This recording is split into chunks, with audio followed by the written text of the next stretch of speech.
नमस्कार दोस्तों, स्वागत है आपका आज की इस वीडियो में। तो चलिए आज हम विजय स्तंभ के बारे में अच्छे से पढ़ेंगे। अगला पार्ट कंटिन्यू करते हैं। विजय स्तंभ 1440 से 1448, लगभग 8 साल लगे इसे बनने में। चित्तौड़गढ़ में ये स्थित है। 9 मंजिला इमारत है, 122 फीट ऊंचा है और 157 सीढ़ियों युक्त है। ये देखिए आपके सामने जो इमेज मैं लेकर आया हूँ, ये है वो विजय स्तंभ। ये देखिए, ये है विजय स्तंभ। इसे ध्यान से देख लीजिए। इस पर बहुत ही ज़्यादा इंपॉर्टेंट क्वेश्चन बनते हैं, तो इस टॉपिक को अच्छे से याद करना। 90 लाख रुपए खर्च करके कुंभा ने शिल्पी जैता, नापा, पोमा, पुंजा की देखरेख में इसे बनवाया। तो ये बात बहुत इंपॉर्टेंट है कि इसके जो शिल्पी हैं उनको अच्छे से याद कर लेना। जैता, नापा, पोमा, पुंजा, ये 4 शिल्पी थे। और इसे नौखंडा महल कहते हैं। क्योंकि चक्करबाग पद्धति पर यह आधारित है। विष्णु को यह समर्पित है। तो चलो अगले पेज पे चलते हैं। विजय स्तंभ के लिए कही गई बातें, तो कुछ विद्वानों ने इसके ऊपर अपने मत दिए हैं, वो देखते हैं, वो भी इंपॉर्टेंट है। जैसे उपेंद्र नाथ डे ने इसे विष्णु ध्वज बताया है। डॉक्टर सीमा राठौड़ ने इसे कुंभा का संगीत स्मारक बताया है। हिंदू प्रतिमा की अनुभव निधि रवि व्यास ने बताया है। कुतुब मीनार से सर्वश्रेष्ठ किसने बताया है? कर्नल जेम्स टोड ने। यह बात ध्यान रखना। रोम के टार्जन टावर से तुलना किसने की है? फर्ग्यूसन ने। भारतीय मूर्तिकला का विश्वकोश हरमन गोटज। पौराणिक देवी देवताओं की अनुपम निधि डॉक्टर गौरीशंकर ने इसे बताया है। हिंदू देवी देवताओं का व्यवस्थित संग्रहालय, मूर्तियों का अजायब घर गोपीनाथ शर्मा। तो इन सभी लाइनों को अच्छे से याद कर लेना, यहाँ से क्वेश्चन पूछा जा सकता है। आज का टॉपिक बहुत ही ज़्यादा इंपॉर्टेंट रहने वाला है, तो ध्यान से पढ़ना इसको।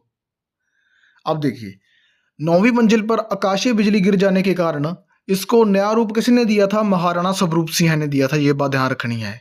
इसको ऐसे याद रख सकते हो कि इसको नया रूप, अब देखो यहाँ रूप है और महाराणा स्वरूप के बीच में यहाँ देखिए, यहाँ पर लास्ट में रूप लिखा है, तो आप इसे ऐसे कनेक्ट करके याद रख सकते हो। 8वीं मंजिल पर कुछ नहीं है और 5वीं मंजिल पर शिल्पकारों की मूर्तियां हैं। ये बात ध्यान रखना। तीसरी मंजिल पर 9 बार अरबी भाषा में अल्लाह लिखा हुआ है। अल्लाह। 30 मीटर इसकी जो ऊंचाई है टोटल। राजस्थान में जो पहली डाक टिकट है 15 अगस्त 1949 को विजय स्तंभ पर कितने रुपए की जारी हुई थी? 1 रुपए की। ये बात ध्यान रखना।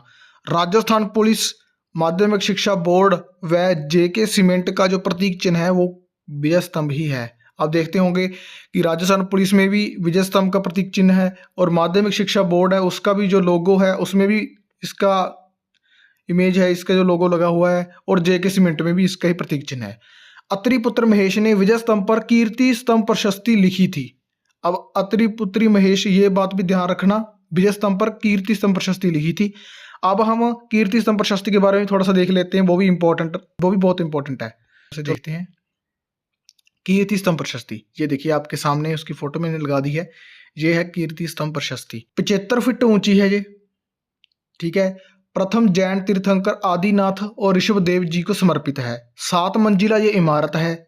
विजय स्तंभ कितने मंजिला है? 9 मंजिला। ये बात ध्यान रखना, इसमें कंफ्यूज मत हो जाना। ये है 7 मंजिला और विजय स्तंभ था 9 मंजिला। विजय स्तंभ से भी पुरानी है ये बात ध्यान रखना कि ये विजय स्तंभ से भी पहले की बनी है, पुरानी है। 12वीं शताब्दी में बघेरवाल जैन जिजाक द्वारा ये निर्मित थी।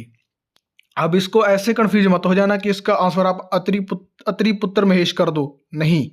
उसने तो विजय स्तंभ पर वो लिखी थी कीर्ति स्तंभ प्रशस्ति, लेकिन बनवाई किसने है? बघेरवाल जैन जिजाक द्वारा। ये बात बहुत इंपॉर्टेंट है, इसमें आप कंफ्यूज नहीं होना। निर्माण करवाया है बघेरवाल ने, लेकिन विजय स्तंभ पर किसने लिखी है? अत्रि पुत्र महेश ने। इस बात को रट लेना। ये देखिए, इस लाइन को ध्यान से देख लेना, यहाँ पे कंफ्यूज मत होना। तो चलो, विजय स्तंभ के बारे में हमने अच्छे से पढ़ लिया है। उम्मीद करता हूँ आपको विजय स्तंभ के बारे में सारा कुछ क्लियर हो गया होगा। अब नेक्स्ट वीडियो में अगला पार्ट लेकर आएंगे, तो मिलते हैं नेक्स्ट वीडियो में। अगर आपको वीडियो अच्छी लगी तो वीडियो को लाइक कर देना और चैनल को कर लेना सब्सक्राइब। Thanks for watching.